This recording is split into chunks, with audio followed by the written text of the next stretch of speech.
अस्सलाम वालेकुम जी। पिछे रोज़ा रसूल है। रोज़ा रसूल के सामने खलो के एक तुहानू गल दसन लगा, तुसी हैरान हो जाओगे। हर मुसलमान दी पूरी दुनिया के अरबा मुसलमान ने उन्होंने ख्वाहिश है कि असी रोज़ा रसूल के अंदर दाखिल होइए जाके ते आप सल्लल्लाहु अलैहि वसल्लम सरकार मुबारक दा रोज़ा अपनी अखां दे नाल वेखीए। ते शायद पाकिस्तान दे विच मेरे ख्याल च 5-4 जी होने ने या इन्ने भी ना होण ਜਿਹੜੇ ਅੰਦਰ ਜਾ ਸਕੇ। ਜਦੋਂ ਜਨਰਲ ਆਸਮ ਮਨੀਰ ਸਾਹਿਬ ਆਰਮੀ ਚੀਫ ਬਣੇ ਨਾ, ਉਹਨਾਂ ਆ ਕੇ ਸਾਊਦੀ ਗਵਰਨਮੈਂਟ ਨੂੰ ਰਿਕੁਐਸਟ ਕੀਤੀ ਕਿ ਸਾਨੂੰ ਅੰਦਰ ਜਾਣ ਦੀ ਇਜਾਜ਼ਤ ਦਿੱਤੀ ਜਾਵੇ। ਉਹਨਾਂ ਨੂੰ ਇਜਾਜ਼ਤ ਮਿਲ ਗਈ। ਉਹ ਜਨਰਲ ਸਾਹਿਬ ਔਰ ਉਹਨਾਂ ਦੀ ਫੈਮਿਲੀ ਦੇ 5-7 ਮੈਂਬਰ ਸਨ, ਔਰਤਾਂ ਸਨ, 100 ਯਾਨੀ ਮਰਦ ਸੀ।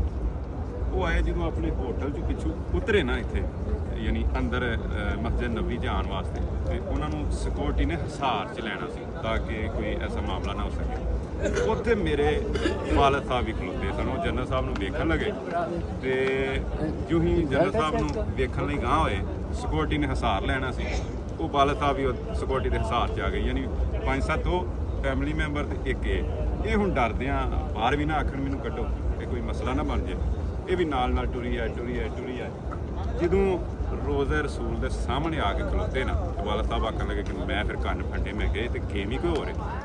ਉਧਰੋਂ ਆਂਦੇ ਨੇ ਦਰਬਾਨ ਆਇਆ, ਉਹਨੇ ਚਾਬੀ ਲਈ, ਦਰਵਾਜ਼ਾ ਖੋਲ੍ਹਿਆ, 5-7 ਸੀੜੀਆਂ ਥੱਲੇ ਗਏ, ਅੱਗੇ ਫਿਰ ਇੱਕ ਦਰਵਾਜ਼ਾ ਆ ਗਿਆ, ਫਿਰ ਉਹੀ ਦਰਬਾਨ ਨੇ ਖੋਲ੍ਹਿਆ।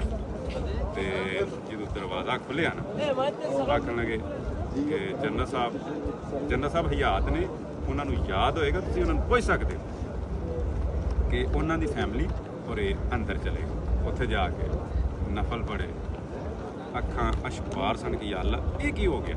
ਜਿਹੜੇ ਬੜੇ ਵੱਡੇ ਬਾਦਸ਼ਾਹਾਂ ਨੂੰ ਇਹ ਸਾਦਤ ਹਾਸਲ ਨਹੀਂ ਹੋਈ, ਤੇ ਮੈਂ ਬੰਦਾ ਇਹਨਾਂ ਚੀਜ਼ ਨੂੰ ਇਹ ਸਾਦਤ ਹਾਸਲ ਹੋ ਗਈ। ਇਹ ਉਹਦੀਆਂ ਕਰਮ ਸਾਬਤ ਇਹ ਹੁੰਦਾ ਹੈ ਕਿ ਜਦੋਂ ਦਿਲੋਂ ਤੁਸੀਂ ਕਿਸੇ ਚੀਜ਼ ਨੂੰ ਚਾਹੁੰਦੇ ਹੋ, ਫਿਰ ਉਹ ਉੱਤੋਂ ਵੀ ਬੁਲਾਵਾ ਆ ਜਾਂਦਾ ਹੁੰਦਾ ਹੈ।